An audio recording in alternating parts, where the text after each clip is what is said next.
नमस्कार, मैं अजय कुमार फ्रॉम बिहार। इस वक्त हमारी मौजूदगी मोतिहारी में है। हमारे साथ कैमरे के फ्रेम में जो जिस महिला को देख रहे हैं आप, वो किसी परिचय के मोहताज नहीं है। आजकल इनका फॉलोअर फेसबुक पर लगभग 4.5 लाख से ज्यादा है। सही जी ना?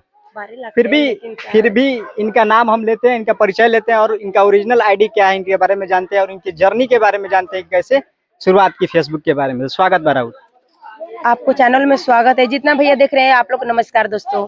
देखिए, हमारा चैनल है, फेसबुक चैनल है सविता मंडल, एगो पेज है सविता मंडल एगार है, एगो पेज है सविता मंडल एगार है, फेसबुक है सविता मंडल, यूट्यूब है सविता मंडल और इंस्टाग्राम है सविता मंडल 631। फेसबुक पर कितना फॉलोअर बा? फेसबुक पर ये बा 4,44,000। कहाँ तक? एगो पर बा 50-52 अच्छा, दूसरा आईडी भी बाटे एगो फेसबुक अभी के? बनैनी है 10-12 दिन बोलते ऊपर चल गलो बा। ओकर का नाम बा? वो सविता मंडल 11। सविता मंडल 11। कहाँ तक पढ़ल बानी रुआ? हम स्कूल के मुंह नहीं की देखले जे केने होखेला। देख सकतानी, बहुत बड़ा खुलासा बाटे। एक महिला होकर के स्कूल के मुंह तक नहीं देखले, ओकरा बावजूद भी 4.5 लाख फॉलोअर लेकर के और एक महिला के रूप में बहुत बड़ा कायम मिसाल कायम कैले बड़ी। तो का कहे के चाहते मिला के हमर 12 लाख फॉलोअर हो गइल। माने टोटल जो इंस्टाग्राम और यूट्यूब और फेसबुक लेकर के 12 लाख फॉलोअर। 12 लाख के परिवार, एगो अनपढ़ महिला जो स्कूल का मुंह नहीं देखी है। तो कुछ कहत ना रहे लोग? कथी कुछ कहत रहनी लो, सब लोग तो सब कुछ कहबे करेला, लेकिन जब पैसा आवेला तो सबकर मुंह तो बोलिए बंदे हो जाला। तो आज कमाए के बाटे तो देखी लोग कहेला कि हम अकेला बनी तो कैसे कमा सकतानी। तो ऐसा कोनो बात नहीं के जे रउआ लगन वीडियो बनावत तो घबराइला के कोनो जरूरी नहीं के। रउआ लगन अच्छा वीडियो बनाई, लगन लांगा पंगा वीडियो पर न जाई, लगन अच्छा वीडियो बनाई, लेकिन पूरा देह कपड़ा पहन के वीडियो बनाई, लेकिन पब्लिक जरूर देख के सपोर्ट करी। ई कोनो खास बात नहीं के जे लांगा फांगा वीडियो बनाता ओकरा के लोग सपोर्ट करी, जे अच्छा से बनाता ओकरा के लोग ना सपोर्ट करी। ऐसा कोनो बात नहीं के, ठीक बा। कय गो बाल बच्चा बारू? हमरा 4 गो लड़का बाटे लो, 3 गो लड़का 1 गो लड़की। हम बहुत गरीब परिवार से बानी, ओके वजह से वीडियो बनावे स्टार्ट कैले बानी। तब पब्लिक लोग से ये हाथ जोड़ के रिक्वेस्ट करतानी कि जितना भी भैया दीदी वीडियो देखतानी लगन तो लाइक और सब्सक्राइब कर दी लगन। जहाँ से भी देखतानी लोग, फेसबुक पर देखतानी तो फेसबुक को फॉलो करी और यूट्यूब पर देखतानी तो सब्सक्राइब करके मतलब बढ़ाई आगे कि हम पैसा कमाई। हाँ, पति रोवर का करल? हमारे मल्लिकार लेबर में काम करेनी। 4 गो बाल बच्चा होला के बावजूद भी, घर गृहस्थी कैला के बावजूद भी वीडियो कैसे मैनेज करी ले? का करी वही में देखी तुम्हें 12 घंटा ड्यूटी बा, सुबह 6 बजे से शाम 6 बजे ले तमिलनाडु में ड्यूटी। अच्छा, रोज तमिलनाडु में ड्यूटी भी करी ले? हाँ, तो ड्यूटी भी करे नी, वही में से टाइम निकाल के वीडियो बना लेवे नी। अब जहाँ लोग रहेला मालिक से तो कोई छुपिए के नहीं काम करी, वीडियो बनाई। तो यहाँ छुप के वीडियो बनाते बनाते आज जब कामयाब हो गल बनी तो घरे आइल बनी, फिर लेकिन चल जाम कमाए। वीडियो के शुरुआत कहाँ से भइल? मतलब गांव से भइल कि तमिलनाडु? ना, तमिलनाडु से भइल बा शुरुआत। कैसे भइल ओकर बारे में कुछ बताई, कुछ जर्नी बताई कि कैसे कैसे शुरुआत भइल? हमरा मल्लिकार के बानी लो दोस्त, उहे बानी लो औरे राज के और हमारे गांव वाला उहे लड़का लोग बानी लो। तो हंसी मजाके में चैनल बन गल, मजाके में वीडियो बनेनी संतले, मतलब वीडियो कामयाब हो गल। अच्छा। आज पैसा आवे लागल खवे, आज सब बहुत खुशी मिलता।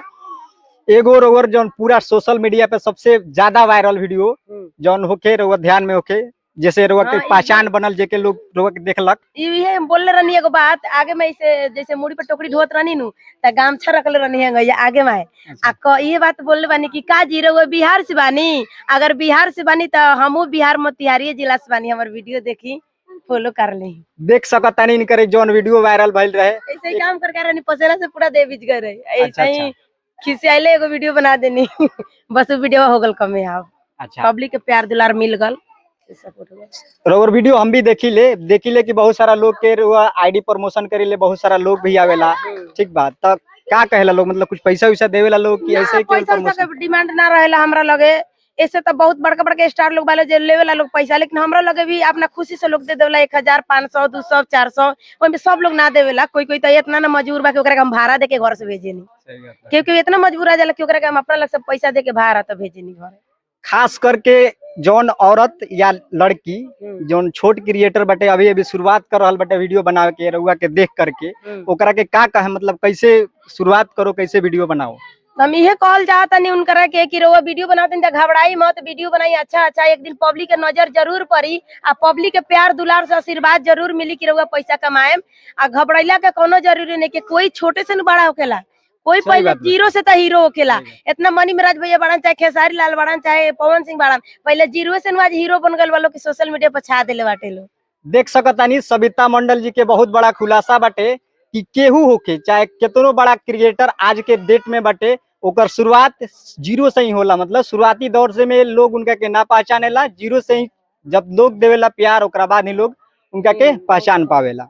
एगो और चीज बताई कि जे भी लोग रउआ लगे आवेला, बहुत सारा लोग के एक वीडियो भी देखेले, कुछ लोग कहला कि सविता मंडल जी घमंडी है तो हमरा के सपोर्ट ना करल, या कुछ लोग फेक भी बनावत ताटे कि रउआ सपोर्ट करे खातिर पैसा चार्ज करीले, तो उनका खातिर का उ कहें? लोग फेक बनावत आटे लोग कि सविता मंडल के हम दाब दिया, हम ऊपर हो जाए। तो दूध के दूध और पानी के पानी पब्लिक के लोग करे ला। पब्लिक के खुदे सब मतलब पता पूरा बात के बा, हमारा बारे में हर लोग के पता बा कि हम केहू के साथ ना बुराई कइले बानी ना करेम।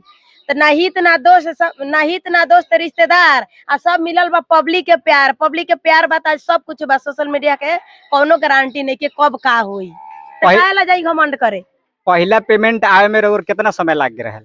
आई वाल पहिला पेमेंट तो हमारा टाइम लागल बाटे। पहिला तब पेमेंट भी कबू अंदाजन एक कब आए भल रहे? से आवता ज्यादा दिन से नहीं के भल 2-3 महीना से भल। शुरुआत कब पहले रही रउआ वीडियो बनावल?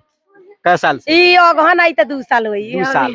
2 साल अभी मतलब कुछ दिन पहले रउआ पेमेंट आयल है। हाँ भल आयल ज्यादा दिन नहीं के। 2 साल से लगातार मेहनत कर रहल बाड़ी, तब पेमेंट आज से मतलब कुछ दिन पहले आयल हवे। तो देख सकतानी कि मेहनत लगातार करे के वैसन नहीं के कि रउआ शुरुआते में पे काम करो शुरू करनी तो पेमेंट आ गई ना का? ना एक भाई कहाँ से हो जाई। अरे कोई दौरी दुकान करेला, बिजनेस रोजगार करेला, तो सबसे पहिले अपन पहचान बनावल जाला, बाद में नु बिक्री होकेला तो पैसा कमाइल जाला। तो वही है कि बाकी रहो, लेकिन वीडियो बनाए लग के आज चैनल बना लेता, अभी अन प्रमोशन कराता, परसों कहता हमारा पैसा नहीं खे आवत। तो ये बताई लगी रहुए लगिन कि केहू के 200 फॉलोअर बा, 400 फॉलोअर बा, 2000-4000 से पैसा आवेला ना आवेला। ना, ना। पूजा किनर के 4 लाख से ज्यादा हो गल, अभी चैनल मोनेटाइज नहीं के भाई। अच्छा जी, बहुत बड़ा खुलासा। पूजा, सॉरी क्या नाम बताइए फिर से? पूजा किनर। हाँ। वायरल पूजा किनर जे बाड़ी, उनकर 12 लाख 4 लाख हो गल बा, लेकिन 4 लाख अभी से ज्यादा नइखे फॉलोअर हो मिलल। गए बाटे, उनकर अभी पैसा नहीं खे, मोनेटाइज नहीं खे। तो देखी घबराइला से कुछ ना होला। जैसे उनकर 4 लाख हो गल तो उनकर अभी नइखे आवत, आ केहू केहू के 5000-10,000 पर आ जाताटे। तो ई नसीब के बात बाटे, लेकिन उनकरो खुल जाए तो वो बढ़िया पैसा कमाइयन। अभी जले नइखे आवत तले नइखे आवत, लेकिन उनकर आई तो बहुत बढ़िया है। पहली बार जब रउर वीडियो बनल, रउर पति के बहुत सारा लोग कुछ कहलक कि ना कहलक, या रउआ के का कमेंट कैलक, रउआ गांव के या रउर मैके के लोग, एकरा बारे में कुछ कही? ए जानता नहीं पहले का बोल, पहले तो लोग जाए हमरा घरे, हमरा नैयर जाए चाहे ससुरा वाला, केहू कहे ए फलानवा के मौगी वीडियो बनावतिया, ए चिलानवा के बहिनिया वीडियो बनावतिया। हमरा घरो जाए कोई नैयर वाला तो कहे का हो तोहर बेटिया वीडियो बनावेले, का हो तोहर बहिनिया वीडियो बनावेले। ई तो हर गांव के कहानी बा कि देखते हुए यहाँ वीडियो देखेला लोग मोबाइल में, कमेंट करे लो जाके घरे बात करे ला कि फलानवा के मौगी के देखनी वीडियो बनावतिया, चिलानवा के बेटिया के देखनी वीडियो बनावतिया। और उहे जब आज पैसा आवे लागल तो उहे आदमी का कहता, बाप रे बाप फलानवा के मेहरारू अब धनिक हो जाई। अब तो 4 चक्का के निकार कर शुरू में गलत कमेंट करत रहे लोग, आज कहत रहे कि फलानवा के बेटी या पतो हो जे बा अमीर बन बड़का जाई। आदमी हो गल। तो बड़का आदमी हम अपना से थोड़े बोल बानी, हम अपना से हम नहीं कहत कि हम बड़ा निमन बानी, हम बड़ा निमन नहीं खी। जले हमरा के 10 गो लोग ना कही कि हाँ सविता मंडल निमन बाड़ी, तले हम अपना से ना कहम कि हम निमन बानी। अपना से केहू कहेला कि निमन बानी तो लोग अच्छा लागेला। रे बताई अपना से केहू कैसे कही? आ वैसे हम कहे कि बाप रे हम बहुत बड़का बानी, बहुत बड़का बानी। अरे बड़का कथी बानी, जब पब्लिक ना बताई कि बड़का बानी। का जी रउआ लगिन कमेंट करके बताई लगिन कि कैसा लागत है वीडियो। अगर अच्छा लगी तो कमेंट में बताए लगी रउआ लगिन, ठीक बा? काहे से तो कि हमरा पास कोनो घमंड नहीं के, कथी दुनिया से लेके आयल बनी, कथी लेके जाओ। हंसाते हुए आयल बनी, रोलाते हुए दुनिया छोड़ के चल जाए। सही बात। और भी कुछ नया क्रिएटर जो लोग अभी अभी नया नया शुरुआत करे के चाहत अटे, और वीडियो देखत अटे और चाहता कि रउआ से प्रमोशन कराई, तो ओकर एड्रेस बता सकतानी कि कैसे हाँ, आई? बता सकतानी। बताई। देखी बता सकतानी कि रउआ कहीं से भी बानी तो अगर मोतिहारी आई, मोतिहारी जान पुल चौक पर मधु कुमार के हॉस्पिटल के सामने से मिलेला गाड़ी, हमारे गांव के गाड़ी। तो केहू कहे कि गोबरी गांव में जाए के बस सविता मंडल के घरे, तो वहाँ से गाड़ी मिल जाये, हमरा घरे आ जाए लो। देख सकतानी यहाँ के एड्रेस बतानिए, जैसे जैसे लोकेशन बतानी हमें वहाँ से आप लोकेशन के फॉलो करके इनका तक आ सकतानी। बेझिझक ये रउर आईडी के प्रमोशन कर सकतानी, कोनो पैसा के चार्ज नहीं के, वो फेक वीडियो बनावल रह जाताटे और इनकर। वो लोग खुश बानी लगिन, अच्छा लागे तो हम ई नहीं कहत कि ना रोलन के खुश बानी अच्छा लागे तो हमरा के खुशी से दे सकतानी, ओमे कोनो दिक्कत नहीं के, लेकिन हमरा लगे डिमांड जवन होई तो रोग बता सकतानी। वीडियो बनावे में और कुछ खर्चा भी आवेला? आई बाल खर्चा नहीं आवेला। हे भगवान, सबसे पहले तो 35,000 का फोन खरीदनी है। अच्छा। पहले 12,000 के मोबाइल से बनाल शुरू करनी। शुरुआत में 12,000 के हाँ, मोबाइल? तो 12,000 के मोबाइल से शुरू कर। 12,000 के 7,000 के? 7,000 के माइक अभी खरीदने नहीं कि पैसा आई तो माइक खरीदाई।